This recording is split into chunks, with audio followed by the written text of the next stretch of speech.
Sometimes the challenges that we face in life, even as believers, it's not because God is mad at us.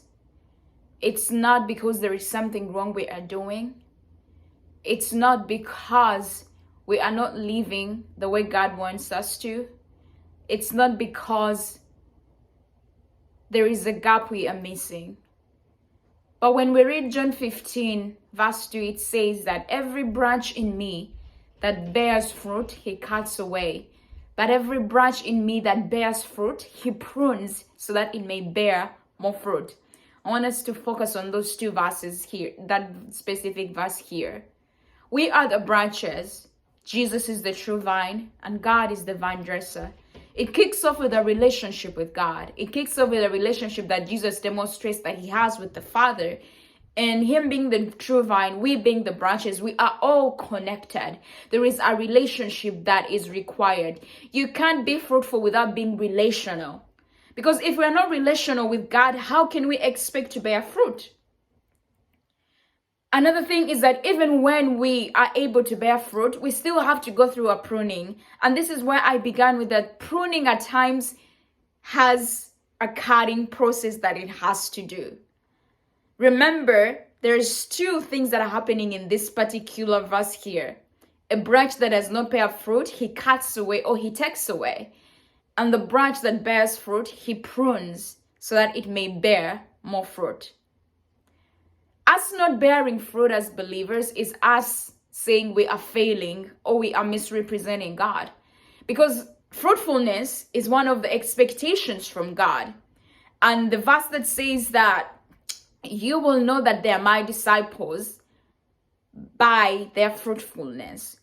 Somebody can tell whether you are really a true believer by your fruitfulness.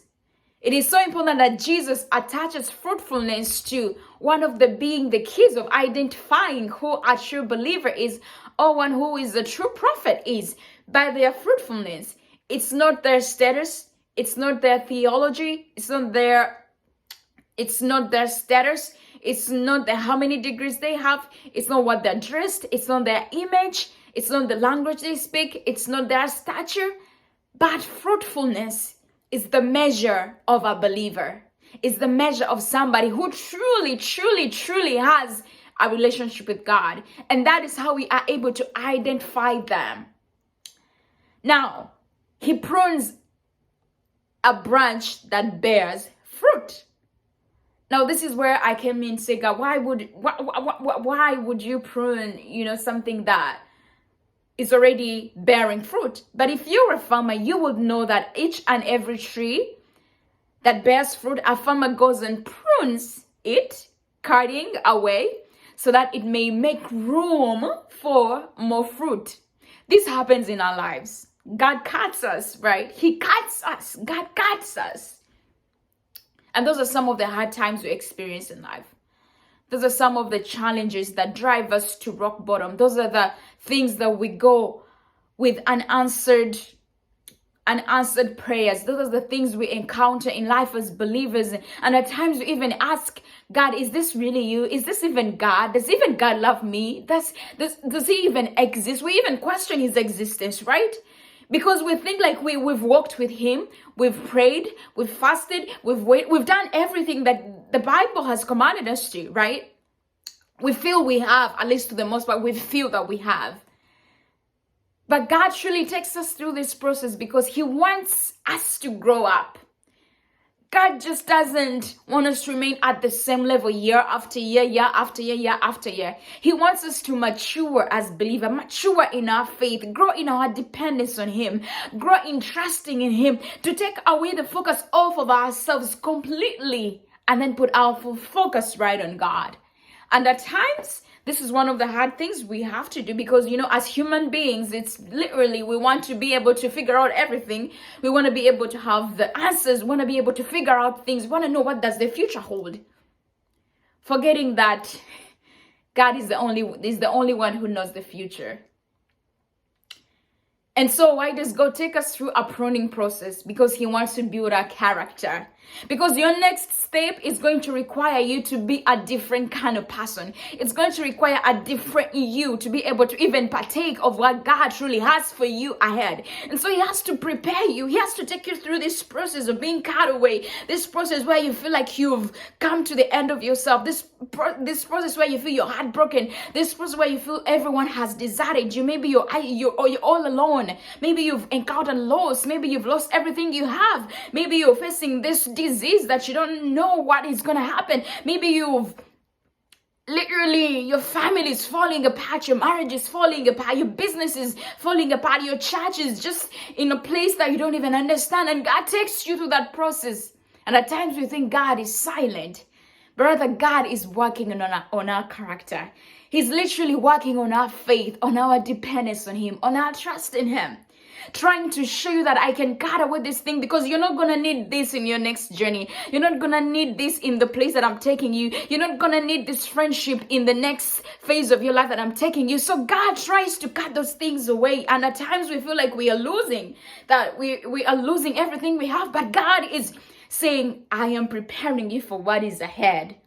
And I want you to know that it's not your doing, but it's only God is doing that led you there.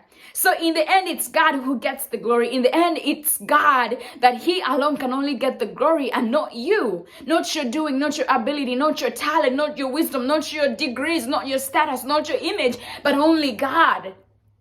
And so he takes us through the process. And at times we don't like the process. I don't know about you, but I hate the process. But when I have reached to where I am right now and look back and see what God has took me through, and see where he cut away certain things from me, and see the places where I had to depend on him, I had to have faith, I had to stand the trials and the turmoil, the heartbreaks, the challenges that life just brings at times. And I've realized those were the most precious moments that I had with God, the most intimate times that I was with God. And I long for those moments still. But they're not the easiest of the moments. But Jesus endured such moments. We see the apostles endured such moments. The disciples endured such moments. And God used them mightily. I mean, the church was founded. The church grew and spread because of what they had to endure. My question is, what is the process that God is taking you through? Because there is no fruitfulness without being faithful. We have to be faithful in these moments. We have to be faithful to the process. We have to be faithful to the cross. Just as Jesus was faithful to death, he humbled himself and died a death that this world has never known. But because he knew that if he died, you and I would be saved. My question again for you today is, where do you need to be faithful in order for you to become fruitful? Because for you to be able to see the fruit, you're going to have to be faithful to the process. You're going to have to endure. You're going to have to come to the end of yourself and fully depend on God, and fully trust God, and fully surrender your whole being, your whole heart to God, and say, God, here I am. Job says that though you slay me, yet will I worship. When Job came to the end of himself, where he had lost everything, he still could lift up his hands and say, God, I still glorify your name. Are you able to do the same thing, even where you are at right now? And say, God, I don't know the answers. I don't know the way. I don't know what I'm supposed to do, but I trust you're doing. I trust your way. I trust your will, and I depend on you, and I surrender to you. Have your way in my heart.